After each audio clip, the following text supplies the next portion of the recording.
Okay, बिस्मिल्लाहिर्रहमानिर्रहीम, अस्सलाम वालेकुम। हम लोग शुरू करते हैं कुछ क्लासिकल प्रेजेंटेशंस। मीन्स कि आप लोगों ने सिनेरियो में ढूंढने की कोशिश करनी है कि अगर ये वाले चीज़ें दी हुई हैं तो क्या डायग्नोसिस होगा बेसिकली। ठीक है। अच्छा, सिनेरियो के अंदर दिया हुआ है पेशेंट को जॉइंट पेन्स लाइक गाउट, ठीक है, हाइपरयूरिसीमिया दिया हुआ है, इंक्रीज यूरिक एसिड, साथ पेशेंट की इंटेलेक्चुअल डिसेबिलिटी है और साथ साइकोलॉजिकल प्रॉब्लम्स है लाइक सेल्फ म्यूटिलेटिंग बिहेवियर है। तो डायग्नोसिस मोस्ट लाइकली लीश-नीहान सिंड्रोम, जो कि होता है HGPRT डेफिशिएंसी की वजह से। और इसकी अगर आप लोगों से इनहेरिटेंस पूछी जाए तो inheritance is x linked recessive disease. X linked recessive disease, x recessive से क्या मुराद है कि ये सिर्फ मेल पेशेंट्स के अंदर होगी। डिज़ीज़ जो है सिर्फ मेल पेशेंट्स के अंदर होगी। फीमेल इसकी कैरियर हो सकती हैं लेकिन डिज़ीज़ मेल पेशेंट्स के अंदर होगी। अच्छा, सिनेरियो के अंदर आप लोगों को दिया हुआ है साइटस इन्वर्सस। साइटस इन्वर्सस से क्या मुराद है कि आपके जो ऑर्गन्स हैं पेशेंट्स के वो उलट साइड के ऊपर हैं। ऑन मीन्स के लिवर जो है वो राइट साइड पे होता है, वो लेफ़्ट साइड के ऊपर है। आपका हार्ट जो है वो लेफ़्ट साइड के ऊपर है, वो राइट साइड के ऊपर है। पेशेंट को क्रोनिक इन्फेक्शंस हैं लाइक साइनोसाइटिस, ब्रोंकाइटिस, उसको इनफर्टिलिटी है और स्क्लेरा का कलर जो है वो ब्लू है। तो डायग्नोसिस इज़ कार्टेजनर सिंड्रोम। ठीक है। कार्टेजनर सिंड्रोम बेसिकली किस वजह से होता है कि आपकी जो सीलिया होते हैं, सीलिया का काम था सिक्रीशंस को मूव करना। जब सिक्रीशंस मूव नहीं करेंगी तो इकट्ठी होंगी तो पेशेंट को इन्फेक्शंस होंगे। ठीक है। सीलिया की वजह से आपके जो स्पर्म है वो मूव करते हैं। अगर स्पर्म मूव नहीं करेंगे तो पेशेंट को इनफर्टिलिटी हो जाएगी। ठीक है। सीलिया के सिक्रीशंस मूव ना करने की वजह से साइनोसाइटिस और ब्रोंकाइटिस होता है और स्पर्म के मूव ना करने की वजह से पेशेंट को इनफर्टिलिटी होती है। अच्छा, पेशेंट के सिनेरियो में ब्लू स्क्लेरा दिया हुआ है तो डायग्नोसिस ओस्टोजेनेसिस इम्परफेक्टा। सॉरी, मैंने पिछले के साथ बोल दिया था, ये अलहदा से एक है। तो ओस्टोजेनेसिस इम्परफेक्टा बेसिकली किस वजह से होता है? टाइप 1 कोलेजन डिफेक्ट की वजह से। टाइप 1 कोलेजन डिफेक्ट की वजह से। टाइप 4 कोलेजन डिफेक्ट क्या चीज़ है? That is called elders-Dallas syndrome. Elders-Dallas syndrome के साथ एडिशनली पेशेंट को hyper mobility of the joints होती है, स्किन की इलास्टिसिटी इंक्रीज़ हो जाती है, ब्लड वेजल्स में ब्लीडिंग टेंडेंसी इंक्रीज़ हो जाती है। ठीक है। मीन्स के आप लोगों को ओएसपी में पिक्चर आ सकती है कि एक पेशेंट है, उसने अपने हाथों को नॉर्मली अगर उंगलियां यहाँ तक मुड़ सकती हैं तो अपने उंगलियां यहाँ तक मरोड़ के ऐसे अपने पीछे पाम तक उसने मीन्स के बैक ऑफ द हैंड तक अपनी उंगलियां ऐसे मोड़ी हुई हैं। ठीक है। और स्किन जो है उसकी बहुत ज़्यादा लटक रही है। लाइक वो मीनियन वाली मूवीज़ के अंदर एक वो बच्ची होती है जो इनक्रेडिबल्स में मीन्स के बहुत ज़्यादा उसकी इलास्टिसिटी होती है, ऐसी उसकी पेशेंट्स की स्किन हो जाती है। अच्छा, सिनेरियो के अंदर दिया हुआ है रेक्नोडेक्टली, लेंस डिसलोकेशन। रेक्नोडेक्टली से क्या मुराद है? उंगलियां पेशेंट की बहुत लंबी लंबी है, लार्ज फिंगर्स हैं। ठीक है। लेंस डिसलोकेशन है और लेंस डिसलोकेशन कैसी है? अपवर्ड एंड आउटवर्ड है। Upward and outward temporal side पे मीन्स के बाहर की तरफ। एओर्टिक डिसेक्शन है और हाइपरफ्लेक्सिबल जॉइंट्स हैं। तो डायग्नोसिस मार्फन सिंड्रोम। अच्छा, मार्फन और एल्डर्स-डायलस का जो डिफ्रेंशिएशन टिंग पॉइंट है वो ये है कि अगर पैथोफिजियोलॉजी की बात करें तो ये कोलेजन डिफेक्ट है और ये फिब्रिलिन डिफेक्ट है। पहली चीज़ ये याद रखनी है। ठीक है। दूसरा, एल्डर्स-डायलस के अंदर जो लेंस डिस्केशन होती है वो इनवर्ड होती है, जबकि इसके अंदर lens dislocation upward and outward होती है।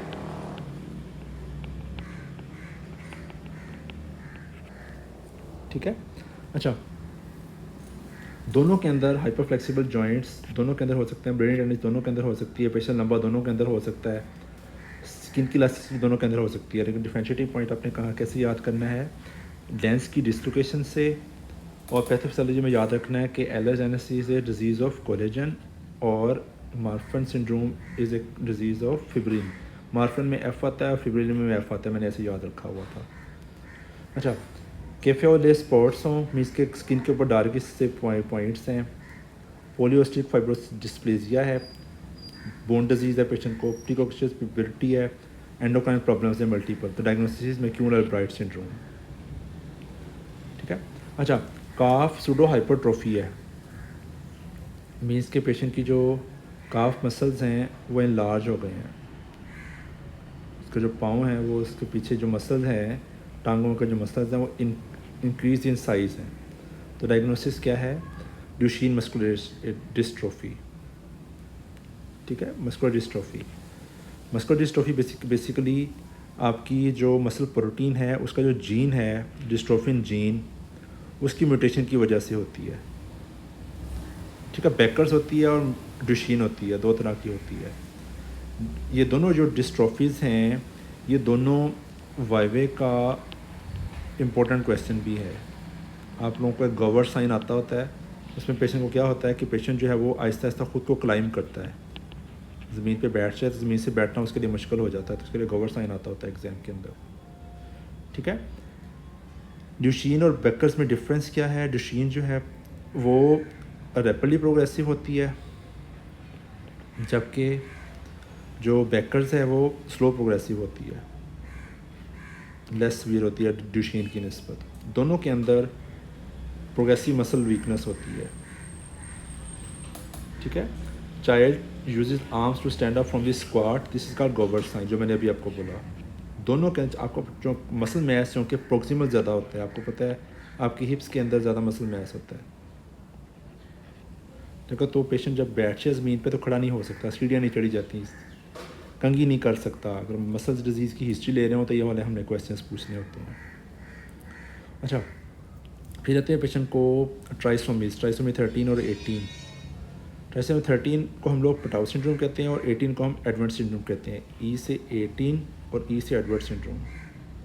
पटाउ सिंड्रोम के अंदर पेशेंट को क्लेफ्ट लिप और क्लेफ्ट पैलेट होता है विद माइक्रोसेफेली। ठीक है, जबकि इसके अंदर रॉकर बॉटम फीट होता है और क्लेंस्ड हैंड्स होते हैं with structural heart disease. Structural heart disease सबके अंदर हो सकते हैं, लेकिन जो याद रखने वाला पॉइंट होता है पटाउ सिंड्रोम में क्लेफ्ट लिप और क्लेफ्ट पैलेट है, जबकि एडवर्ड सिंड्रोम में रॉकर बॉटम फीट है।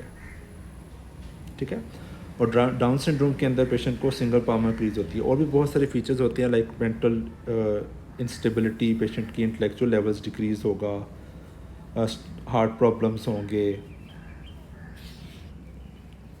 कि सिंगल पाल्मर क्रीज एक गिवर डायग्नोसिस होता है for the diagnosis of down syndrome. अच्छा, फिर सिनेरियो होता है हार्ट फेलियर का, कि पेशेंट को ना हार्ट फेलियर है और हार्ट फेलियर की underline cause is dilated cardiomyopathy.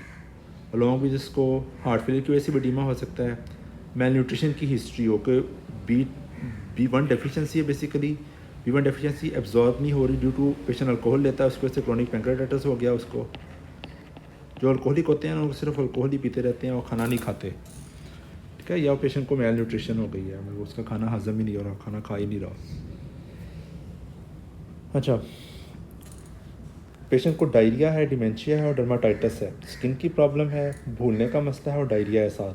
तो diagnosis is pellagra due to niacin deficiency, जिसको हम B3 deficiency, B3 vitamin B कहते हैं। ठीक है, अच्छा, जो वेट बेरी है एक ड्राई बेरी भी होता है। ड्राई बेरी के अंदर पेशेंट को डायलेटेड कार्डियोमायोपैथी नहीं होती, जबकि वेट बेरी के अंदर पेशेंट को विटामिन B1 डेफिशिएंसी में डायलेटेड कार्डियोमायोपैथी होती है, हार्ट फेलियर भी होता है along with history of male nutrition. अच्छा, डायरिया की ही हिस्ट्री है और साथ पेशेंट को शुरू हो जाता है गम स्वोलन है, म्यूकोजल ब्लीड हो रहा है, वोंड सही हील नहीं हो रहे, पिटिकियाई बन रहे हैं, तो diagnosis is scurvy. Scurvy is due to vitamin C deficiency. ठीक है, अगर इसकी आपको बायोकेमिस्ट्री का कोई क्वेश्चन आए तो उसके अंदर क्या होगा कि जो प्रोलीन और लाइसिन है कोलेजन की सिंथेसिस के लिए जो ज़रूरी होते हैं उनकी हाइड्रोक्सिलेशन नहीं हो पा रही होती, और हाइड्रोक्सिलेशन के लिए विटामिन C चाहिए होता है। ठीक है, तो प्रोलीन और लाइसिन की हाइड्रोक्सिलेशन नहीं होती, और ये दोनों प्रोलीन और लाइसिन किस चीज़ के लिए ज़रूरी हैं? For the synthesis of collagen. अब कोलेजन कहाँ पे होता है? आपकी स्किन के अंदर होता है, आपकी ब्लड वेजल्स के अंदर होता है। तो ब्लड वेजल्स कोलेजन का मसला होगा। कोलेजन का मसले के साथ हमने पीछे और कौन सी डिजीज़ पढ़ी थी?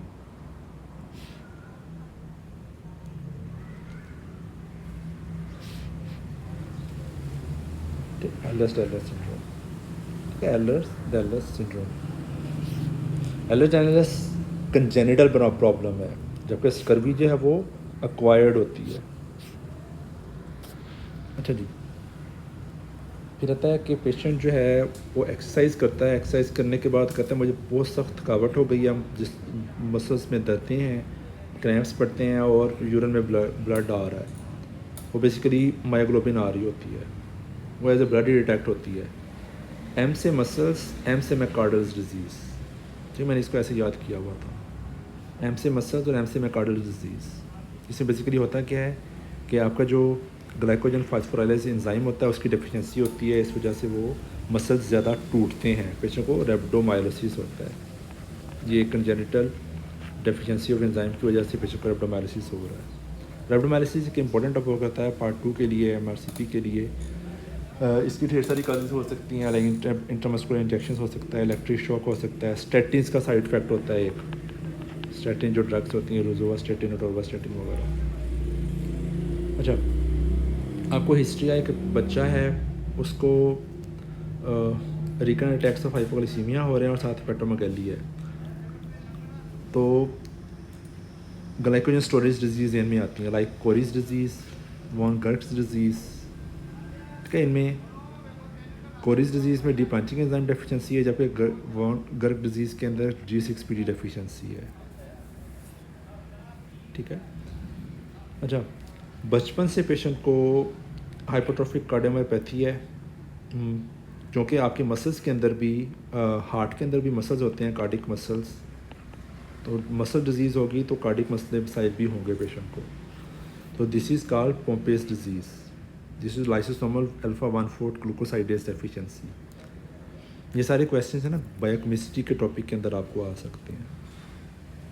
अच्छा, पेशेंट को एग्जामिनेशन के ऊपर फंडोस्कोपी पे मैक्यूला पे चेरी रेड स्पॉट्स हैं, this is Tay Sachs disease. Tay Sachs disease is due to ganglioside accumulation, या नीमन-पेक डिजीज़। नीमन-पेक डिजीज़ क्या चीज़ है, स्फिंगोमाइलिन की अकोमुलेशन की वजह से, या पेशेंट को रेटिनल आर्टरी अक्लूजन है। ठीक है, तो चेरी रेड स्पॉट्स 3 कंडीशंस में आ सकता है, number 1 Tay Sachs disease, number 2 Niemann Pick disease, number 3 central retinal artery occlusion. ठीक है, टे साइज किस वजह से है, गैंग्लोसाइड की अकोमुलेशन की वजह से, नीमन-पेक है जो है स्फिंगोमाइलिन की अकोमुलेशन की वजह से। ठीक है, तो इनकी अलहदा से भी इन तीनों का अलग-अलग सिनेरियो भी आ सकता है आपको। अच्छा, पेशेंट को हेपेटोस्प्लेनोमेगाली है, पैंसाइटोपिनिया है, ऑस्टियोपोरोसिस है, avascular head of the femur है और बोन क्राइसिस है। तो diagnosis is Gaucher's disease. Gaucher's disease due to glucocerebrosidase deficiency. ठीक है, ये सारी ग्लाइकोजन स्टोरेज डिजीज़ हैं, ये बचपन से ही पेशेंट को होंगी। अच्छा, पेशेंट को टेंडन ज़ैंथोमास हैं, तो टेंडन ज़ैंथोमास किस चीज़ का फ़ीचर है, हाइपर कोलेस्ट्रोलीमिया का, जो कि फेमिलियल है, हाइपर ट्राई कोलेस्ट्रोलीमिया का, हाइपर कोलेस्ट्रोलीमिया का ट्राई बोल रहा हूँ। इसके अंदर होगा क्या कि आपके जो LDL हैं वो उनकी सिग्नलिंग का इशू होगा। ठीक है, फेमिलियल ट्राइग्लिसरीडीमियास होते हैं, फीमेल हाइपोकोलेस्ट्रोलीमियास होते हैं, हाइपोलिपिडीमियास की डिफरेंट टाइप्स हैं बेसिकली ये। तो टेंडन ज़ैंथोमास का लफ्ज़ याद आए तो टेंडन के साथ हाइपर कोलेस्ट्रोलीमिया का लफ्ज़ याद रखना है। अच्छा, पेशेंट की हिस्ट्री हो, ब्लड लगाया और रिएक्शन हो गया और उसको इस तरह बार बार हो रहा है, रिकरेंट हो रहा है, रिकरेंट ब्लड ट्रांसफ्यूजन रिएक्शन, तो this is due to IgA deficiency. ठीक है। अच्छा, पेशेंट की हिस्ट्री है कि मेल बच्चा है, बार बार इन्फेक्शंस होते हैं और B सेल्स नहीं है उसके अंदर, तो इसका मतलब है कोई उसके B सेल्स की प्रोडक्शन के अंदर मसला है कोई। This is called Bruton's disease. ये बेसिकली एक्स लिंक्ड एगामाग्लोबिनीमिया है। आपके B सेल्स ने आपके एंटीबॉडीज़ प्रोड्यूस करनी होती है, तो एंटीबॉडीज़ इन्फेक्शन से प्रिवेंशन करनी होती है। जब एंटीबॉडीज़ ही बॉडी में नहीं होंगी तो इन्फेक्शंस होंगे बार बार, तो इम्यूनो डेफिशिएंसी स्टेट होती है एक, इम्यूनो डेफिशिएंसी स्टेट होती है एक, इसको हम ब्रूटन्स डिजीज़ कहते हैं। ठीक है, इसको एक्स लिंक्ड एगामाग्लोबिनीमिया भी कहते हैं, क्योंकि एक्स लिंक्ड डिजीज़ है, इस वजह से ये बच्चा हमेशा मेल होगा। ठीक है।